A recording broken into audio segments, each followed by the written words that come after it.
Varicose veins కి సరైన చికిత్స కోసం సంప్రదించండి ఎవిస్ హాస్పిటల్. జై శ్రీకృష్ణ. ఆండాళ్ తిరువడిగళే శరణం. దివ్య తిరుప్పావై వ్రతంలో 8వ పాసురానికి చేరుకున్నాం. పాసురమేమో 8వది. నిద్ర మేలుకొలపబడేటటువంటి గోపికనేమో 3వ గోపిక. 6వ పాశురం నుండి ఒక్కొక్క గోపికని నిద్ర మేలుకొలుపుతున్నారు కదా. సో ఈరోజు 8వ పాశురం ఇంకొక గోపిక అన్నమాట. ఈ ఆండాళ్ గోష్ఠిలోని ఈ ఆడపిల్లలందరూ కూడా మనం వ్రతం చేయాలి. ఆ వ్రతం ఎలా చేయాలి, ఏం చేయాలి, ఎప్పుడు చేయాలి అనేదంతా కూడా మనకి స్వామి కృష్ణుడు చెప్తాడట. ఏమ్మా, నిన్నటి వరకు కూడా మన పెద్దలే మనల్ని ఆపేశారు వెళ్ళనివ్వకుండా. ఇప్పుడు మన పెద్దలే మనల్ని వెళ్ళమంటున్నారు స్వామి దగ్గరికి వ్రతం కోసం. తొందరగా లేవండి, తొందరగా లేవండి అంటూ మనకిష్టం కదా అని మనం చకచక వెళ్ళడం కాదు, అందరినీ కలుపుకొని వెళ్ళాలి అని చూస్తున్నారే, అది కృష్ణుడికి ఇష్టం, అది భగవంతుడికి ఇష్టం. 10 మందితోటి కలుపుకొని దైవ కార్యాన్ని చేయాలి మనం, దాన్ని చెప్తుందన్నమాట ఇది. కాబట్టి ఇక్కడ ఈ 8వ పాశురం ఏదైతే ఉందో, ఈ పాశురంలో 3వ గోపికను మేలుకొలుపుతూ వాళ్లతో పాటు కలుపుకుంటూ ముందుకెళ్తున్నారు. పాశురాన్ని సేవిద్దాం. కీజ్వానం వెళ్ళెండ్రు ఎరుమై సిరువీడు మేయువాన్ பரந்தனகான் மிக்குள்ள பிள்ளைகளோம் போவான் போகின்றாரை போகாமல் காத்து உன்னை கூவுவான் வந்து நின்றோம் கோது கலமுடைய பாவாய் எஜுந்திராய் பாடிப்பறை கொண்டு மாவாய் பிளந்தானை மல்லரை மாட்டியா தேவாதி தேவனை சென்று நாம் சேவித்தால் ஆவாவென்று ஆராயந்து அருள் ఏలోరెంబావాయ్.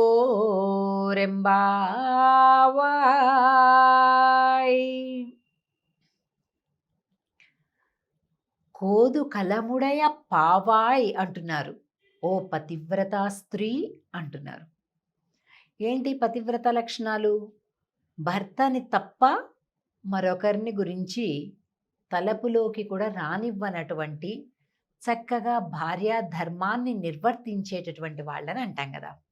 మరి వీళ్ళంతా పెళ్లిగానే ఆడపిల్లలు, మరి ఈవెండెందుకు పావాయ్ అంటున్నారు, పతివ్రత అంటున్నారు అంటే, ఆ శ్రీకృష్ణ నామం తప్ప అసలు ఇంకోటి ఏది తలసదు.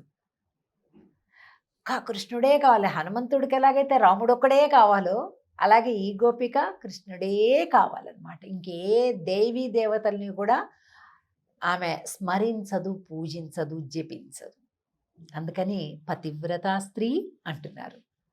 ఇంకొకటి ఏమంటున్నారు? కోదు కలముడయ అంటే గొప్ప కుతూహలం, అంటే అందరికంటే ముందు నేనే ఫస్ట్ అందరినీ లేపుతాను అని చెప్పిందట ఈ గోపిక. కానీ రాలే, ఇంకా పడుకొనుంది. వీళ్ళందరూ వచ్చి చెప్తున్నారనమాట, అమ్మా కీజ్వానం వెళ్ళెండ్రు ఎరుమై సిరువీడు. పశువులన్నీ కూడా వెళ్ళిపోతున్నాయి చూడు, సిరువీడు. పొద్దున్నే కొద్దిగా మెయ్యడానికి వెళ్తాయి చూసారా, అక్కడికి వెళ్ళిపోయి. కీజ్వానం వెళ్ళెండ్రు, తూర్పు వైపు చూడమ్మా, చక్కగా తెల్లవారిపోతుంది మంచిగా. కీజ్వానం వెళ్ళెండ్రు ఎరుమై సిరువీడు. అన్ని ఇట్లా కాంతి రేఖలు ఇట్లా తూర్పు నుంచి వస్తూ ఉంటుంటే పడమర వైపు చీకటి ఇట్లా ఇట్లా ఇట్లా వెనక్కి వెళ్ళిపోతుంది అన్నట్లుగా చెప్తున్నారు అనమాట ఈ పాశ్రంలో. అంటే జ్ఞానము ఉదయిస్తూనే అజ్ఞానము పటాపంచలైపోతుంది అని అర్థం అన్నమాట. కీజ్వానం వెళ్ళెండ్రు ఎరుమై సిరువీడు మేయ్వాన్ పరందనగాన్ మిక్కుళ్ళ పిల్లగళం.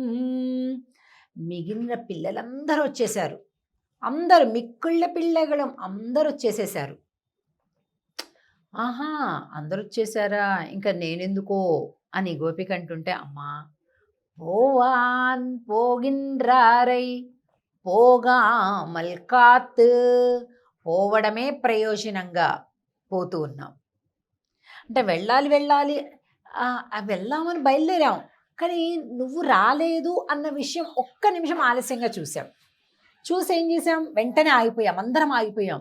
ఏమైంది, కూవాన్ వంద్ నిండ్రోమ్, నీ ఇంటి ముంగిట నిలబడ్డాం, అందరం ఆగిపోయాం, వెళ్ళేవాళ్ళం ఆగిపోయాం.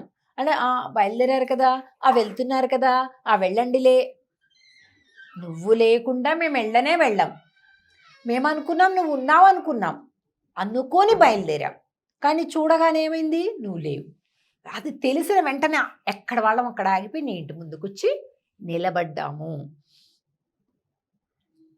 ఉన్నై కూవాన్ వంద్ నిండ్రోం కోదు కలముడయ్య, కుతూహలం కలిగిందానివి కదా, పావాయ్ ఓ పతివ్రత స్త్రీ, ఎజుందిరాయ్ మేలుకొమ్మ, మీరందరూ వెళ్ళిపోతున్నారు కదా, నేను ఇంకా రాలే కదా, అట్లా లోపల ఆ గోపిక అంటున్నట్లుగా భావం చేసి, అమ్మా పర అనేటటువంటి వాయిద్యాన్ని స్వామి ఇస్తా అన్నాడు కదా, మర్చిపోయావా, పాడి పరైకుండు మావాయ్ పిళందానై మల్లరై మాట్టియా.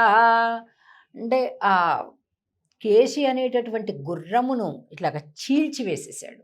ఎంత పరాక్రమం ఉన్నాడు మన స్వామి యొక్క లీలను మనం పాడుకోవద్దు. మల్లరై మాట్టియా, మల్లయోధులు, ఆయన మామ కంసుడు, చాణూరుడు, ముష్టికుడు అనేటటువంటి ఇద్దరు మల్లయోధుల్ని పెట్టాడు కృష్ణుడి బలరాముడి మీదకి.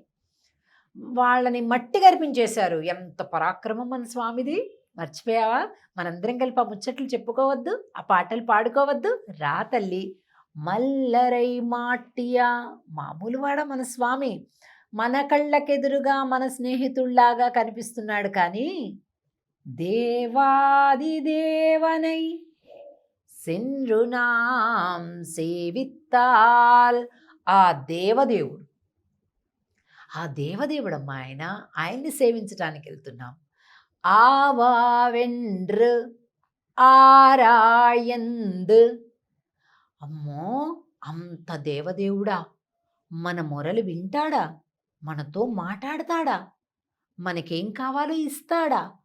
ఇన్ని సంశయాలుంటే అలాంటి సంశయం ఏమీ వద్దమ్మా. మనం వెళ్తూనే ఆవా వెండ్రు, అయ్యో అయ్యో అంటాడట స్వామి. అయ్యోయ్యో ఎంత కష్టపడ్డారు, ఇంత చలిలో వచ్చారా, అయ్యో పాపం ఆడపిల్లలు ఇంత చీకట్లో ప్రయాణం చేసి వచ్చారా, అట్లాగా చాలా ప్రేమగా స్వామి అడిగి అడిగి అడిగి అడిగి వరాలిస్తాడమ్మా, అడిగి అడిగి మన యోగక్షేమాలతోటి పలకరిస్తాడమ్మా అని ఈ లోపల ఉండే నిద్రించేటటువంటి గోపికకి ఆ స్వామిని గురించి చెప్తుంది. ఈ లోపల పడుకున్నవాడికి కూడా తెలుసు, కానీ అలా ఏదో వినాలని కాసేపు అడుగుతూ ఉన్నట్టు, వాళ్ళు ఏదో చెప్తున్నట్టు అలా కాసేపు స్వామి యొక్క గుణగానాన్ని శ్రవణం చెయ్యాలి అని కోరిక అన్నమాట. అలాగా ఈ లోపల గోపిక అంటే 3వ గోపిక, నిద్ర లేపబడేది. పాశ్రమేమో 8వ పాశ్రం. ఈ పాశ్రంలో ఇలాగా ఈ గోపిక నిద్ర మేల్కొని వాళ్ళతో పాటు కలిసి వెళ్తుందన్నమాట. ఇక తర్వాత 4వ గోపిక ఎవరైతే ఉన్నారో, ఇవిడ మహాజ్ఞాని, చాలా గొప్ప జ్ఞానవంతురాలు. భగవంతుడికి మనకి ఎన్ని సంబంధాలు ఉన్నాయండి? 9. ఆ నవవిధ సంబంధాలు అంటారు. ఆ నవవిధ సంబంధ జ్ఞానం కలిగినటువంటి గోపిక అనమాట ఆ 4వ గోపిక. 9వ పాశ్రంలో చూస్తాం. తిరిగి కలుద్దాం 9వ పాశ్రంలో. ఆండాళ్ తిరువడిగళే శరణం. జై శ్రీకృష్ణ.